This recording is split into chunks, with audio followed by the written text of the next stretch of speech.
am Navjot. So I've been working as a technical consultant in Oracle HCM Cloud.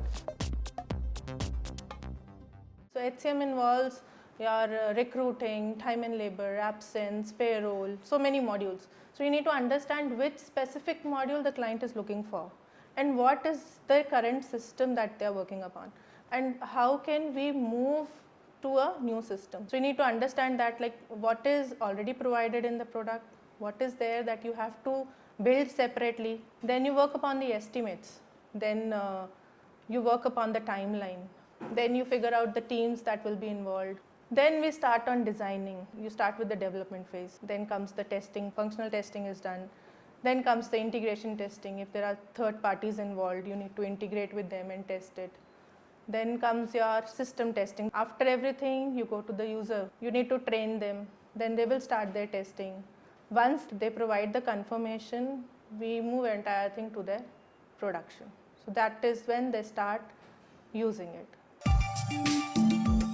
So you need to have SQL. Then you need to go through Oracle certifications. You should be aware of standards, the development standards that we follow, the testing standards that we follow.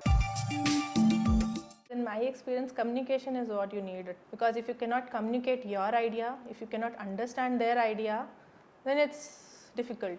Teamwork. You need to be a team person and you need to be proactive with everyone. So I would say AI has impacted a lot. The product itself, it's bringing in AI a lot because of automation, business analytics, all these things are being included in the product now. So even the users are coming back and saying, okay, this process, can we automate it using AI? Along with that, analytics to make a sound decision. So there also AI is being used a lot. I think future is very bright for us because with increased this cyber crime, cyber attacks, there is something with security, data compliance which is coming in. Now the user, they want certain things to be automated. They don't want to do their monotonous job every day.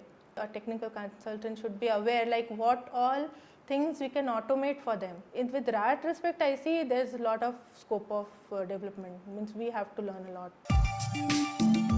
We don't fix your computers. I can't fix your computer if there is any issue. I can't fix your software. I don't know why your system is not restarting or why your software is not working. I don't know that. I am not aware of each and every technology in the field. You need to ask questions. Go through the requirement, ask them questions, understand the system. So then listening. Listen to what they are saying and absorb it. You need to understand what they are trying to say, what is their pain point. Because at times they will not tell you that this is our pain point. You need to figure out when you are talking with them, okay, this could be a pain point for them. So you need to ask in question, are you facing this issue? Are you facing that issue? Then they will tell you, this is something that you can work upon. So you get ideas from there more and more.